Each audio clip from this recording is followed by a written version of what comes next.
एक व्यक्ति आपके घर में आए, ऊपर से नीचे तक कीचड़ में लथपथ है, पूरा बुरा बुरा हाल है, गोबर लगा हुआ है, सब कुछ लगा हुआ है। आपके गेट पे नॉक किया, आपको कहता है मैं अंदर आऊंगा, आपके बिस्तर पे लेटूंगा। तो मुझे बताइए आप क्या करोगे, क्या रिस्पॉन्स होगा? पहला आप उसको यही तो बोलोगे एटलीस्ट पाँव तो धो लो, कपड़े तो अंदर उतर जाएंगे, या ऐसे ही कर दोगे? पाइप होगा, सर्फ एक्सेल सब मिला देंगे, उसके बाद कहेंगे अब आ जाओ घर में आराम से। अब सोचिए कोई ऐसा व्यक्ति आपके घर में प्रवेश करे तो क्या होगा? जगह जगह वही पांव दिखाई देंगे, बिस्तर पे भी वही गंदगी दिखाई देगी, कमरों में भी वही गंदगी दिखाई देगी। तो उसका निवारण क्या है?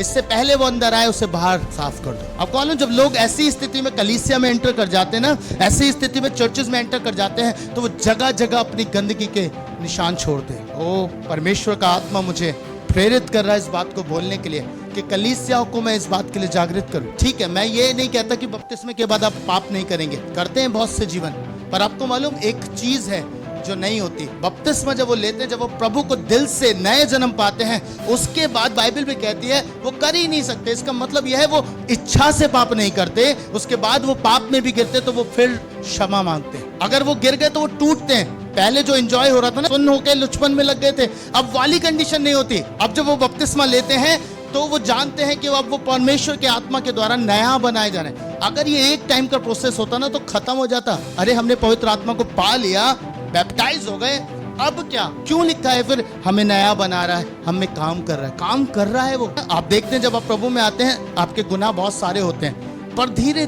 धीरे आपको उन चीजों से घृणा होने लगती है। एक भाई ने मुझे कहा, भैया जब से मैंने प्रभु के पीछे चलना शुरू किया, फिल्मी गाने सुनने की इच्छा खत्म हो गई। बहुत सुनता था मैं, अब इच्छा नहीं हो रही। क्यों? कौन कर रहा है ये इच्छा आपके अंदर जागृत कि नहीं ये वर्ल्डली चीजें हैं, ये वर्ल्ड की चीजें हैं, नहीं करनी है? कहां से आ रही इच्छा? परमेश्वर के आत्मा के द्वारा, क्योंकि वो आप में काम कर रहा है। पर परमेश्वर के राज्य के कुछ नियम है कि हमें अपने आप से एक अंगीकार तो करना है जो सच्चे पश्चाताप का अंगीकार होगा कि हाँ प्रभु आई रिपेंट, तभी तो मैं तेरे राज्य में एंटर कर सकता हूँ, है ना? फिर ना रिपेंटेंस का मतलब रह गया।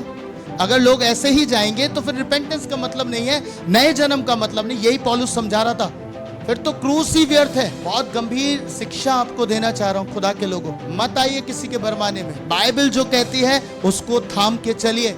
आपको पवित्र जीवन जीना पड़ेगा परमेश्वर के अनुसार। पवित्र जीवन जीने के लिए संघर्ष होगा, वरना आपका स्पिरिचुअल वॉरफेयर हट जाएगा। पर हमारा तो प्रतिदिन का युद्ध है। प्रभु क्यों कह रहा था हमारा युद्ध है आत्मिक संसार में, हमें युद्ध करना पड़ेगा चीजों से। क्यों कह रहा था प्रभु? इसीलिए तो कह रहा था क्योंकि युद्ध यही होगा कि आपके लिए आपका शरीर आपको पाप की ओर आकर्षित करेगा, पर पवित्र आत्मा आपको पवित्रता में लेके जाएगा।